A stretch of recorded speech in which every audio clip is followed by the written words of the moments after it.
କୌଣସି ସମସ୍ୟାକୁ ଯେତେବେଳେ ଅନ୍ୟ ରାଜନେତାମାନେ ସମାଧାନ କରିପାରୁନଥିଲେ ସେତେବେଳେ ସମସ୍ୟାର ସମାଧାନ ପାଇଁ ଲୋକମାନେ ଅରୁଣ ଦେଙ୍କ ପାଖରେ ପହଞ୍ଚୁଥିଲେ।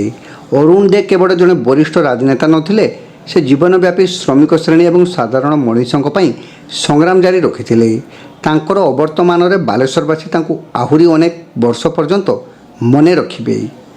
ବାଲେଶ୍ୱର ଇତିହାସରେ ସେ ଥିଲେ ଅର୍ଦ୍ଧ ଶତାବ୍ଦୀର ମୁଖ ସାକ୍ଷୀ ବୋଲି ଆଜି ପୂର୍ବାହ୍ନରେ ସ୍ଥାନୀୟ ସିଦ୍ଧି କଲ୍ୟାଣ ମଣ୍ଡପଠାରେ ଅରୁଣ ଦେ ସ୍ମୃତି ପରିଷଦ ଆନୁକୂଲ୍ୟରେ ଆୟୋଜିତ ତୃତୀୟ ଶ୍ରାଦ୍ଧ ବାର୍ଷିକୀ ଉପଲକ୍ଷେ ଆୟୋଜିତ ଶ୍ରଦ୍ଧାଞ୍ଜଳି ସଭାରେ ଯୋଗ ଦେଇ ଅତିଥିମାନେ ମତବ୍ୟକ୍ତ କରିଥିଲେ।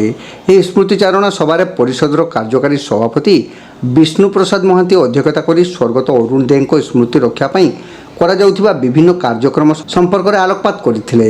କବି ଶ୍ରୀଦେବ ଅତିଥିଙ୍କୁ ମଞ୍ଚ ଆହ୍ୱାନ କରିଥିଲେ। ପରିଷଦର ବରିଷ୍ଠ ଉପଦେଷ୍ଟା ରଞ୍ଜନ ବାଗ ସଭା କାର୍ଯ୍ୟ ସଞ୍ଚାଳନା କରିବା ସଙ୍ଗେ ସଙ୍ଗେ ପ୍ରାରମ୍ଭିକ ସୂଚନା ପ୍ରଦାନ କରିଥିଲେ।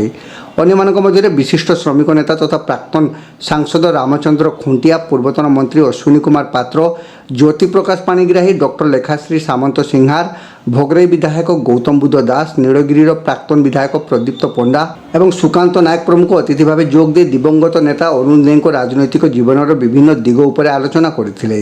ଏହାଛଡ଼ା ବାଲେଶ୍ୱର ପେଟ୍ରୋଲିୟମ ଆସୋସିଏସନର ସମ୍ପାଦକ ପ୍ରଦୀପ କୁମାର ଦାସ, ପ୍ରଫେସର ଶତ୍ରୁଘ୍ନ ମଲ୍ଲିକ, ଗୌରୀ କୁମାର ରାଉତ, ଶ୍ରମିକ ନେତା ପ୍ରଦୀପ ଦାସ ପ୍ରମୁଖ ଉଦ୍ବୋଧନ ଦେଇ ସ୍ମୃତିଚାରଣ କରିଥିଲେ। ଏହି ଅବସରରେ ବିଭିନ୍ନ କ୍ଷେତ୍ରରେ କାର୍ଯ୍ୟ କରି ବାଲେଶ୍ୱର ମାଟିକୁ ଗୌରବାନ୍ୱିତ କରିଥିବା ଶିକ୍ଷାବିତ୍ ଡକ୍ଟର ପ୍ରହ୍ଲାଦ ଚରଣ ମହାନ୍ତି, ବରିଷ୍ଠ ଆଇନଜୀବୀ ଶମ୍ଭୁନାଥ ମହାନ୍ତି, ଆଇନଜୀବୀ ଶରତ ମହାପାତ୍ର, ଶରତ ଚନ୍ଦ୍ର ଦାସ, ଆଇନଜୀବୀ ପୁରୁଷୋତ୍ତମ ବିଶ୍ୱାଳ, କବି ଦୀପ୍ତି ଦାସ, ଗୌରାଙ୍ଗ ପାଣିଗ୍ରାହୀ, ଡାକ୍ତର ବିଜୟ କୁମାର ପଣ୍ଡା, ସାମ୍ବାଦିକ ବିପ୍ଳବ ମହାନ୍ତି, ଆକାଂକ୍ଷା ବେହେରା, ଛାତ୍ରନେତା ବିଭୁଦତ୍ତ ପରିଡ଼ା ପ୍ରମୁଖଙ୍କୁ ଅତିଥିମାନେ ସମ୍ବର୍ଦ୍ଧିତ କରିଥିଲେ। ସଭା କାର୍ଯ୍ୟ ଶେଷରେ ଅରୁଣ ଜେନା ଧନ୍ୟବାଦ ଅର୍ପଣ କରିଥିଲେ। ଏହି ଉପଲକ୍ଷେ ଆଜି ସକାଳେ 9 ଘଟିକାରେ ସ୍ୱର୍ଗତ ଦେଙ୍କ ମଲ୍ଲିକାଶପୁର ବାସଭବନରେ ଥିବା ତାଙ୍କ ପ୍ରତିମୂର୍ତ୍ତି ଏବଂ ତାଙ୍କ ପିତା ଗୋଲକନାଥ ଦେଙ୍କ ପ୍ରତିମୂର୍ତ୍ତିରେ ପରିଷଦର କର୍ମକର୍ତ୍ତାମାନେ ମାଲ୍ୟାର୍ପଣ କରି ଏକ ଶୋଭାଯାତ୍ରାରେ ବିଦ୍ୟୁତ ମାର୍ଗ ନିକଟସ୍ଥ ଅରୁଣ ଦେଙ୍କ ବ୍ରୋଞ୍ଜ ପ୍ରତିମୂର୍ତ୍ତିରେ ସାମୂହିକ ମାଲ୍ୟାର୍ପଣ କରିଥିଲେ। ଏହି ଦିବସବ୍ୟାପୀ କାର୍ଯ୍ୟକ୍ରମକୁ ପରିଷଦର ବରିଷ୍ଠ କର୍ମକର୍ତ୍ତା ଅନୁସୟା ନାୟକ, ପୂର୍ବତନ କାଉନସିଲର ବିଶ୍ୱଜିତ ମହାପାତ୍ର, ବିନୋଦ ଜି, ଅଭିଜିତ ଦାସ, ଭୋଲାନାଥ ବେହେରା, ମଧୁସୂଦନ ମହାପାତ୍ର, ଦେବେନ୍ଦ୍ର ଦାସ, ଶରଦ ଦାସ, ତ୍ରିଲୋଚନ ବାରିକ, ଜୟନ୍ତ ମହାପାତ୍ର, ଆଇନଜୀବୀ ଯଶୋଦାନନ୍ଦନ ଆସ, ଗୋପୀକୃଷ୍ଣ ମହାନ୍ତି ପ୍ରମୁଖ ପରିଚାଳନା କରିଥିଲେ। ଆଜି ସେମାନେ ସନ୍ଧ୍ୟାରେ ଅରୁଣ ଦିବସ ପାଳନ କରୁଛନ୍ତି। ଏହି ଅବସରରେ ମୁଁ ତାଙ୍କୁ ଅନୁରୋଧ କରିବି, ଯେତେବେଳେ ନୂଆ କରି ବିଧାୟକ ହିସାବରେ ଯାଇଛି ବିଧାନସଭାକୁ, ମୋତେ କହିଲେ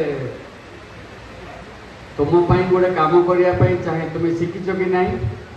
ମୁଁ କହିଲି କ'ଣ କୁହନ୍ତୁ, ମୋତେ ଶିଖାନ୍ତୁ। ନା ସାମିସନ୍ କ'ଣ ଜାଣିଛ କି? ମୁଁ ତ ନୂଆ କରି ଆସି ଜାଣିବି କେମିତି, ଆପଣ ମୋତେ ଶିଖେଇ ଦେଲେ ଜାଣିଯିବି। କହିଲେ ଗୋଟେ ନାଲି ଫର୍ମ ତୁମେ ବିଧାନସଭା ସେକ୍ରେଟେରିଏଟ୍ରୁ ଆଣ, ନାଲି କଲର୍ର ଫର୍ମଟା, ଆଜି ବି ସେ ନାଲି କଲର୍ ଅଛି। ସେ ସମିଶନ୍ କେଉଁ ବିଷୟରେ ଉଠିବା ପାଇଁ ଚାହୁଁଛ ଆଞ୍ଚଳିକ ସମସ୍ୟା, ମୁଁ ଗୋଟେ ଆଞ୍ଚଳିକ ସମସ୍ୟା କଥା କହିଲି, ତାକୁ ସେ 2 ଲାଇନ୍ରେ ଓଡ଼ିଆରେ ଲେଖିଦେଲେ। କହିଲେ ତୁମ ନାମ ଡାକିବେ ସ୍ପିକର, ତୁମେ ସେତିକି ବେଳେ କହିବ ଏଇ ସମସ୍ୟାଟି, ଏଇଟା ହେଉଛି ସମିଶନ୍। ମୁଁ ସେୟା କଲି। ତେଣୁ ସେ ନୂଆ ଯେଉଁମାନେ ବିଧାୟକ ଯାଇଥାନ୍ତି ତାଙ୍କୁ କିଛି ଶିକ୍ଷା ଦେବାର ବି ତାଙ୍କର ପ୍ରୟାସ ଥାଏ। ଆଉ ଆସେମ୍ବଲିରେ ତାଙ୍କ ଡିବେଟ୍ 90ରୁ 95 ଥିଲାବେଳେ ଜାଣିଛି, ତାପରେ ପ୍ରାୟ 2004ରୁ 9 ସେତେବେଳେ ବି ଜାଣିଛି। ଏବଂ ତାଙ୍କର ଯେଉଁ ଡିବେଟ୍ଟା ଏତେ ଉଚ୍ଚ କୋଟିର, ଆଉ ସେଥିରେ ସମାଲୋଚନା ଥାଏ କିନ୍ତୁ କନଷ୍ଟ୍ରକ୍ଟିଭ୍ ମାଇଣ୍ଡ ଥାଏ, କନଷ୍ଟ୍ରକ୍ଟିଭ୍ ଆଇଡ଼ିଆ ଥାଏ, ଗଠନମୂଳକ ଚିନ୍ତାଧାରା ଥାଏ ଯେ କ'ଣ କଲେ ଏ ସମସ୍ୟାଟି ସମାଧାନ ହେବ। ସେ ଖାଲି ବାଲେଶ୍ୱର ସମସ୍ୟା ନୁହେଁ, ରାଜ୍ୟର ସମସ୍ୟା ଯେତିକି ତାକୁ ସେ ଉଠାଉଥିଲେ।